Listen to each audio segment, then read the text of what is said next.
Halo semuanya, jumpa lagi dengan saya Budiman Jayaputra, psikiatris dari Swedish Medical Clinic. Salam sehat mental dan bahagia. Ya, pada video sebelumnya saya telah membahas mengenai skizofrenia, satu gangguan jiwa yang berat ya. Kali ini saya akan membahas juga gangguan jiwa berat lainnya, yaitu yang disebut gangguan bipolar. Ya, apa sih gangguan bipolar ini, bagaimana gejalanya, pengobatannya, kemudian penanganannya dan sebagainya.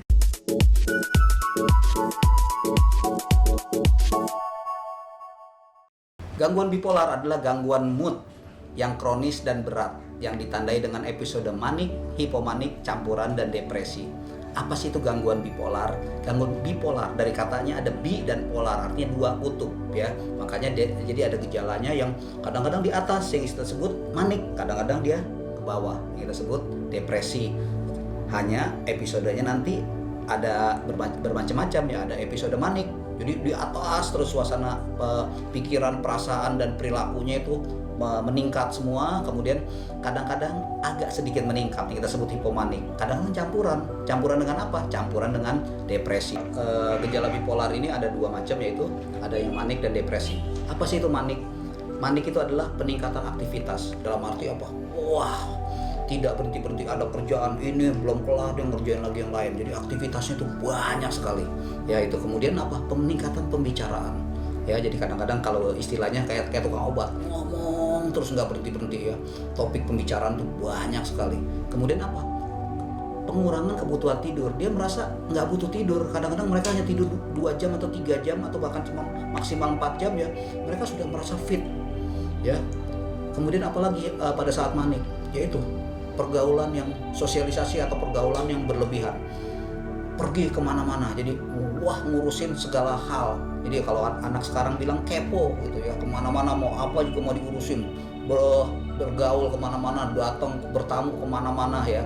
Itu jadi pada saat manik semuanya. Jadi komponen jiwa, seperti kita ketahui komponen jiwa itu ada 3, pikiran, perasaan dan perilaku. Nah pada saat manik ketiga-tiganya meningkat, pikirannya penuh dengan ide-ide ya. Kemudian akibatnya apa? Peningkatan aktivitas, banyak ingin melakukan aktivitas apapun ya. Kemudian perasaannya bagaimana? Euforia, perasaannya meluap-luap, berlebihan ya. Itu pada saat dia mengalami manik. Kemudian gejala yang kedua adalah depresi. Bagaimana kalau depresi? Depresi adalah sebaliknya, konsentrasi dan perhatian berkurang atau menurun. Kemudian kepercayaan diri, rasa pedenya berkurang, mau melakukan segala sesuatu nggak berani gitu.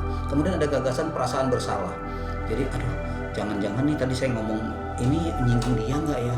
Jangan-jangan saya berbuat ini tadi membuat dia merasa tersinggung nggak ya? Marah nggak ya? Jadi ada banyak perasaan bersalah. Kemudian gagasan atau perbuatan yang membahayakan diri, termasuk ada upaya bunuh diri ya. Jadi itulah dua gejala, dua kutub yang disebut bipolar ya.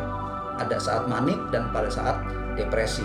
Nah nanti kita akan lihat bagaimana nih di saat pandemi corona ini ya, di saat pandemi COVID-19 ini, bagaimana kita lihat orang-orang yang mengalami gangguan bipolar. Karena apa? Kalau mereka sedang mengalami fase depresi, saya rasa ini mereka nggak ada masalah. Kenapa? Karena pada saat fase depresi biasanya mereka tidak ingin melakukan aktivitas. Mereka lebih senang di rumah, hanya mengurung diri ya, karena perhatiannya berkurang, semuanya nggak isinya mager, nggak mau ngapa-ngapain, di rumah aja gitu loh. Nah ini biasanya nggak masalah, tapi walaupun nggak masalah bukan berarti tidak merusak ya.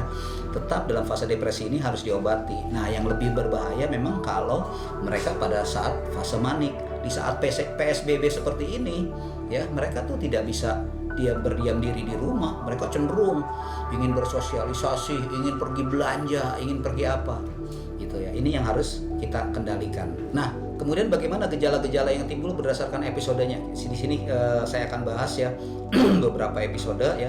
Pertama, bagaimana pada saat episode manik ya. Pada saat episode manik seseorang itu mengalami euforia ya, suasana perasaannya yang betul-betul berlebihan, yang meningkat, senang, semuanya happy ya, tertawa, terbahak-bahak apa segala macam. Kemudian bersifat ekspansif, dalam arti apa? Di sini ada tanda kutip ingin menjajah ya, mendominasi.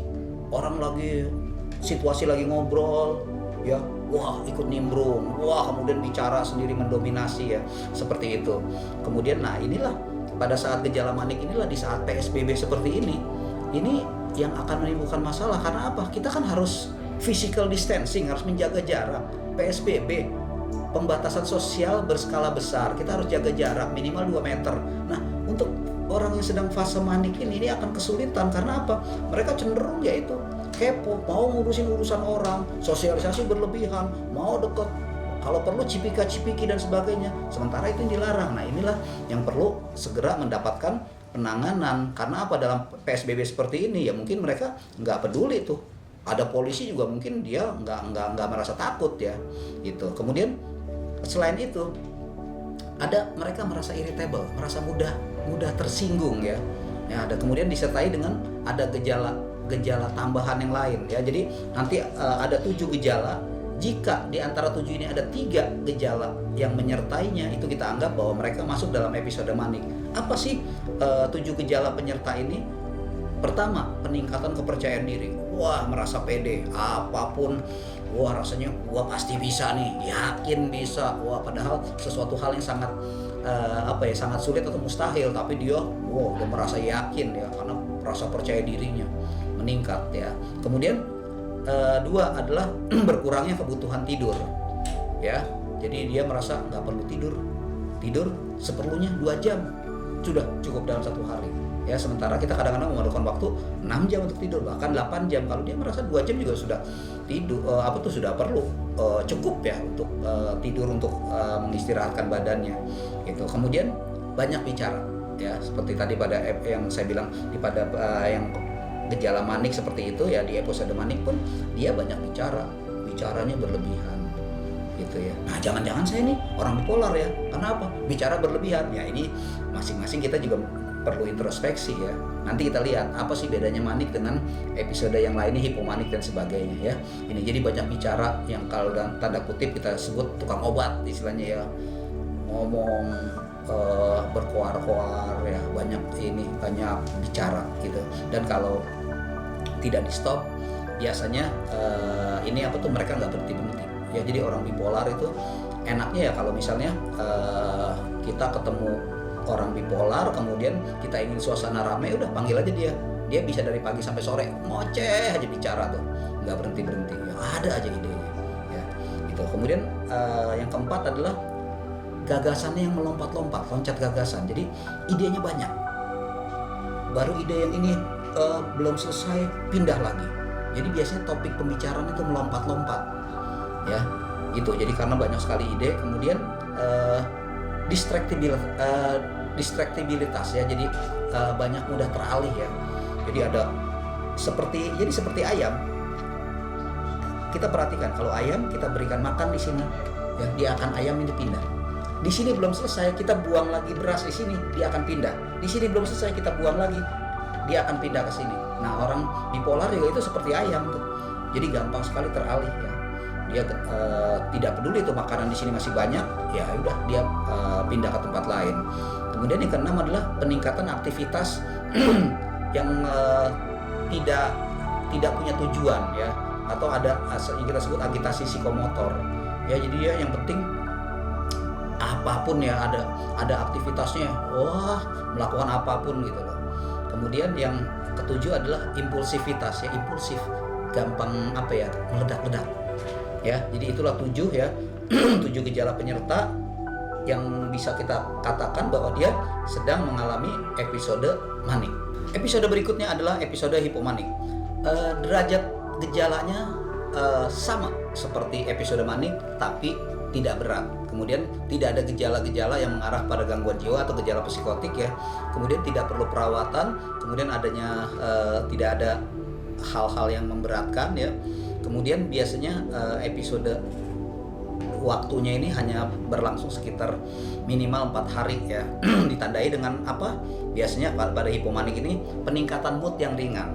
Jadi beda ya. Jadi kalau orang sedang fase yang manik itu moodnya memang meningkatnya sangat tinggi ya. Kalau untuk yang hipomanik ini ada peningkatan mood ya, tapi ringan. Kemudian pikirannya menjadi tajam. Biasanya orang seperti ini merasa, kayaknya gue menjadi pinter nih gitu. peningkatan energi dan aktivitas tetap ada ya. Dan ini memang berlangsung beberapa hari. Jadi bedanya dengan orang yang manik dengan hipomanik, biasanya paling gampang adalah kalau orang yang manik ini adalah fungsi terganggu. Hipomanik fungsi tidak terganggu. Apa tuh maksudnya fungsi terganggu dan fungsi tidak terganggu? Dalam arti gini, misalnya seorang pekerja atau seorang karyawan, ketika dia sedang mengalami fase manik, dia tidak bisa lagi bertindak sebagai karyawan. Dia ditugaskan di satu bidang, tapi dia ngurusin pekerjaan orang lain. Banyak bicara, banyak ngobrol, banyak mengurusin urusan orang, tapi urusan dia sendiri nggak diberesin. Inilah yang kita sebut fungsi terganggu. Pekerjaan dia nggak kerjakan, tapi dia mengerjakan pekerjaan orang. Kepo, ikut campur urusan orang, banyak bicara, banyak ngobrol ke sana kemari, sehingga kerjaan dia sendiri terlantar. Ini yang kita sebut fungsi terganggu. Atau kalau dia pelajar atau mahasiswa, yaitu dia hanya ngobrol ke kampus, bersosialisasi, tapi tidak melakukan tugas-tugasnya. Misalnya kalau masuk kuliah, yang lain kuliah, dia malah ke kantin, ya. Yang kemudian diberikan tugas, yang lain diskusi ke perpustakaan, dia keluyuran kemana-mana. Ini yang kita sebut fase manik. Kalau bagaimana dengan hipomanik? Ada peningkatan. Banyak bicara, oke, banyak bicara. Tapi fungsi tidak terganggu, dalam arti ketika dia banyak bicara, kemudian orang merasa, ini sudah waktunya nih kita kerja atau ini, ya dia masih bisa mengendalikan diri. Makanya itulah yang membedakan antara manik dengan hipomanik. Jadi kalau manik ini fungsi terganggu, hipomanik tidak. Nah, banyak di antara kita mungkin orang-orang yang kayak, maaf ya kalau saya bilang, orang-orang yang pembicara, motivator apa itu termasuk orang-orang yang hipomanik. Ya, mereka adalah banyak bicara, bisa membangkitkan semangat orang, tapi fungsi tidak terganggu. Dan ini biasanya kalau hipomanik ini, kalau secara psikiatris kita sebut adalah biasanya sebagai gangguan bipolar 2. Ya, kalau manik ini adalah gangguan bipolar 1 karena fungsi yang terganggu. Episode berikutnya adalah episode depresi mayor. Depresi mayor ini artinya depresi yang menyeluruh, yang besar ya. Ini gejalanya apa? Ditandai dengan adanya perasaan sedih atau perasaan tidak nyaman atau anhedonia. Ya, perasaan gak nyaman ya. Kemudian disertai dengan 4 gejala tambahan ya, yang berlangsung hampir sepanjang hari ya, kemudian berlangsung minimal 2 minggu. Apa itu gejala penyertanya? Adalah pertama, buruknya konsentrasi ya. Jadi kalau teman-teman ada yang merasa, aduh saya kok kayaknya otak saya kok jadi bodoh ya, tapi berlangsung lebih dari 2 minggu. Nah, jangan-jangan kita sedang mengalami episode depresi. Kemudian ada kurang tenaga, merasa nggak ada cepat lelah ya, yang orang sebut kadang-kadang 4L ya, lemah, lesu, lelah, loyo ya, apa segala macam ya. Nah itu jadi kekurangan tenaga. Kemudian rendahnya harga diri, merasa aduh kayaknya masa depan suram ya, gue kayaknya nggak bisa deh ini segala nih ya, jadi nggak yakin bisa melakukan tugas ini, aduh kayaknya rasanya nggak kelar nih dikasih tugas begini-begini. Itu rasa rendah diri ya. Kemudian rasa bersalah, dihantui dengan perasaan bersalah ya. Jadi aduh jangan-jangan telah melakukan kesalahan ini, rasanya kesalahannya tidak termaafkan dan sebagainya. Kemudian yang juga yang gejala yang kelima yang berbahaya adalah ada keinginan untuk bunuh diri. Nah ini yang memang harus mendapatkan penanganan ya. Kemudian yang keenam adalah rasa pesimis, yaitu jadi segala sesuatu merasa masa depannya suram, tidak punya tidak punya motivasi ya. Kemudian ya itu timbul pikiran-pikiran yang negatif ya. Kemudian yang ketujuh adalah adanya insomnia, sulit tidur atau bahkan tidur berlebihan ya. Jadi jangan kita menganggap nih kalau orang depresi biasanya susah tidur, wah ini dia tidurnya malah berlebihan, jadi jangan kita anggap wah dia bebas dari depresi. Belum tentu. Jadi orang depresi itu bisa timbul insomnia sulit tidur, bisa juga hipersomnia, yaitu tidurnya berlebihan ya. Jadi ini yang harus diwaspadai ya pada saat episode depresi ya. Jadi ada satu rasa sedih disertai dengan 4 di antara 7 ya. Apa tadi 7 ya? Itu buruknya konsentrasi, kurangnya tenaga, kemudian rendahnya harga diri, ada rasa bersalah, keinginan bunuh diri, rasa pesimis, dan insomnia atau hipersomnia ya. Ini yang harus kita perhatikan. Nah tadi seperti saya katakan, sekalipun di masa PSBB ini orang depresi mungkin kita anggap menguntungkan ya, karena mereka memang lebih banyak di rumah aja Ya, itu seperti yang diharapkan pemerintah ya, seolah-olah dengan PSBB ini orang yang sedang episode depresi ini berhasil. Tapi bagaimanapun mereka menjadi orang yang tidak produktif. Memang mereka tidak keluar rumah, betul. Dalam hal PSBB tidak masalah, tapi mereka menjadi orang yang tidak produktif karena apa? Tidak mau ngapa-ngapain. Ini yang berbahaya, yang perlu diobati ya. Oleh karena itu, seperti di awal saya katakan, pada saat episode manik mungkin kita untuk kondisi PSBB seperti ini ya kita agak kesulitan ya. Tapi pada saat episode yang depresi mungkin nggak ada masalah, tapi ya itu episode depresi pun tetap istilahnya merusak. Karena apa? Menjadi tidak produktif ya, menjadi istilahnya hanya cuma makan, tidur, nonton ya. Kemudian yang paling berbahaya adalah ada keinginan untuk bunuh diri. Ini yang perlu mendapatkan pengobatan. Jadi bagaimana nih kalau kita mendapatkan anggota keluarga atau teman atau sahabat yang sedang mengalami gangguan bipolar ya, seperti saya katakan ya, tetap harus kita obati ya. Kalau dia dalam episode manik ya, kita atasi maniknya supaya apa? Supaya pertama dia bisa betah di rumah ya. Kemudian kedua, kalaupun dia di rumah dia tidak mengganggu. Yang jadi masalah kalau orang manik di rumah ini akan mengganggu. Karena apa? Dia mengurusin urusan semua orang gitu. Kemudian ketiga, kalau manik ini tidak diobati, oke, dia tidak keluar rumah, tidak menghamburkan uang dalam arti mau belanja apa segala macam. Tapi kan sekarang bisa belanja online, tetap aja kan ngabisin duit. Ya itu tetap merusak juga ya. Kemudian kalau depresi, yaitu seperti saya katakan, kalau depresi adalah ada keinginan bunuh diri. Tidak ada motivasi, tidak ada tenaga ya. Jadi mau ngapa-ngapain males. Ini kan juga akan bikin repot kita. Ya, jadi bagaimanapun orang yang gangguan bipolar, baik fase manik maupun fase depresi harus diobati. Ya, jadi jika kalian memerlukan bantuan, bisa segera mendatangi psikiatris ya. Terserah mau kemana aja, silakan. Atau bisa juga mau datang ke Swedish Medical Center. Oke ya. Jadi bisa berobat ke mana aja ya. Jadi kalau mau berobat ke Swedish Medical Clinic silakan ya, bisa menghubungi ya nomor yang tertera di bawah ini. Tinggal melakukan janjian, nanti kita bertemu dan saya akan berikan terapi. Karena memang terapi untuk bipolar ini kita harus evaluasi lebih mendalam tergantung kondisi episodenya. Kadang-kadang seringkali yang jadi masalah adalah gangguan bipolar pada saat episode depresi. Ini yang seringkali menimbulkan satu kekeliruan. Kalau episode manik nggak ada masalah. Dalam arti nggak ada masalah gimana? Episode manik gampang sekali dikenali. Dalam arti apa? Aktivitas berlebihan, ngomongnya banyak, tidak merasa perlu tidur dan sebagainya. Ya, ini gampang. Tapi episode depresi antara episode depresi pada gangguan bipolar dengan depresi mayor itu sendiri ini mempunyai gejala yang mirip tapi pengobatannya berbeda. Kenapa demikian? Karena jika kita tidak menyadari bahwa episode depresi pada gangguan bipolar, jika kita salah dalam pengobatan dan kemudian tidak melakukan pengontrolan secara ketat, dia akan timbul gejala maniknya. Jadi tadinya depresi kita anggap sebagai depresi mayor, kita obati, kemudian akhirnya timbul gejala manik, dan kalau kita tidak kontrol akhirnya malah maniknya yang muncul.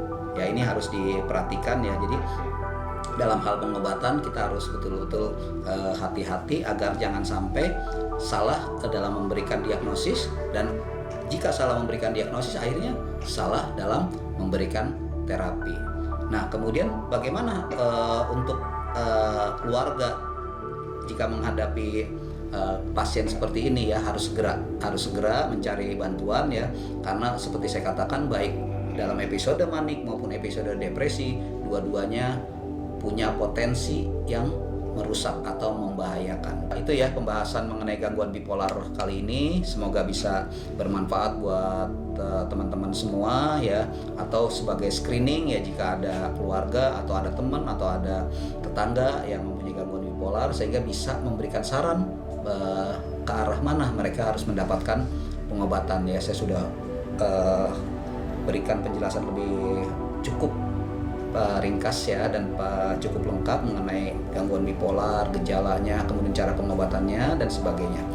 Jangan lupa share, subscribe channel Omori TV dan nantikan info-info menarik lainnya seputar psikiatri. Sampai jumpa lagi dan tetap waras di rumah.